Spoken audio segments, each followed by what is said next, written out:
thought this play was interesting because of the time it was in, and Leonardo showed how it was how African Americans live, and I kind of know of the politics and stuff during this time and how African Americans were treated with civil rights and stuff because of the history class I'm taking.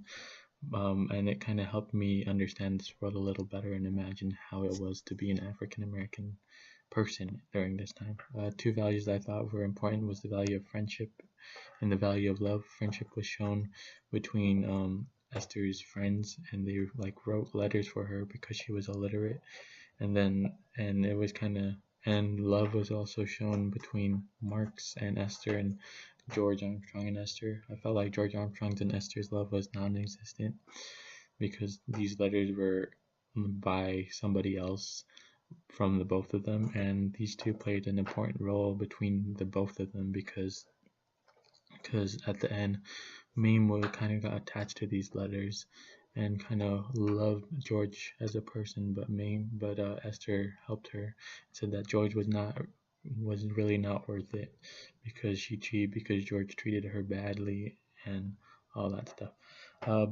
One word that I had to look up was boudoir. I thought it was just a normal room, but it kind of played a big important role because this was a location in throughout the play, and this is where they talked. It was like a woman's like private room, bedroom, and this is where they got dressed up and dressed up in their lingerie and stuff. So it was kind of an important place in the play, so it kind of helped me imagine the play a little bit more.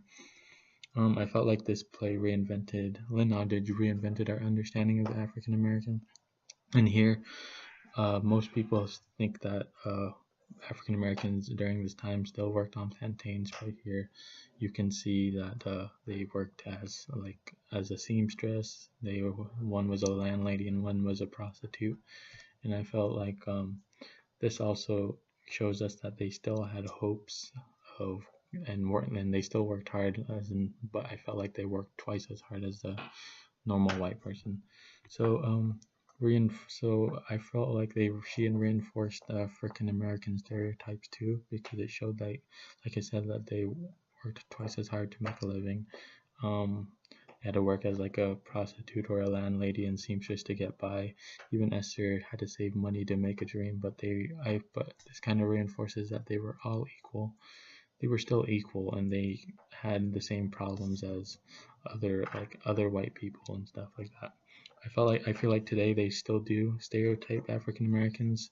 Most African Americans are blamed for crime and drug abuse because you can see this portrayed in TV shows like the upcoming series of Snowflake, which shows like cocaine drug trade, and then like the rappers would sing it in their songs too. But I feel like to get over this, you gotta know what the history was like, and you gotta kind of realize that we all do the same problems, and we just gotta learn from them. Two questions I wanted to ask was, did George Armstrong want to marry Esther, or was it only to leave Panama? And do you think Mr. Marks and Esther Mills will ever pursue the love connection they have, like getting married?